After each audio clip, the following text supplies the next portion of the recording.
Демократиялық Қытай YouTube каналынан алынған соңғы жаңалықтар.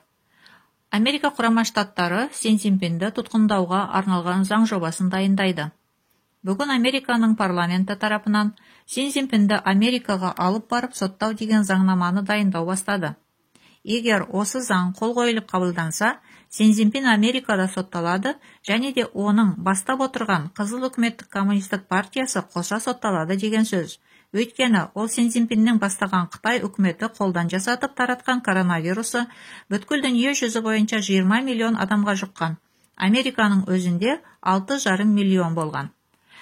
COVID-19 атты вирус көптеген адамның өмірін алып, өте көп шығын зардап әкелгендігі есептеліп жатыр. Америка заңмен басқарылатын мемлекет. Бұл бәріне белгілі факт.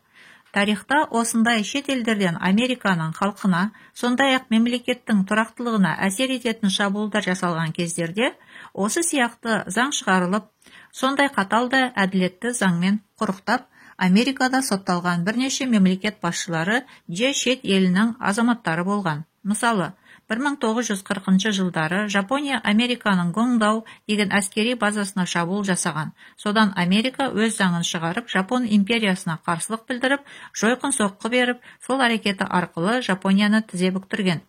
Кейінгісі Бен Ладен болды.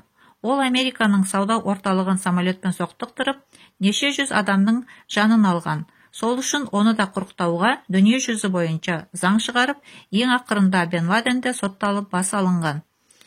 Одан соң Саддам Хусейн де сондай сотқа берілген болатын. Тарихта болған осындай оқиғаларды дүние жүзі біледі. Америка қашанда болсын өзінің мемлекетіне және өзінің халқына осындай зардап келтірген адамды заңмен құрықтамай қоймайды. Ендігі кезек Си Цзиньпинге келді.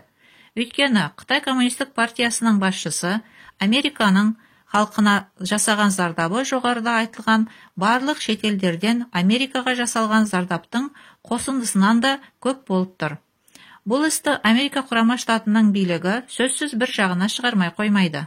Сол үшін заңды негіздерді дайындап, және соған сәйкес ұсыныс беруге Америка парламентінде сенаторлар дайындалып жатыр деген мәлімдеме берілген.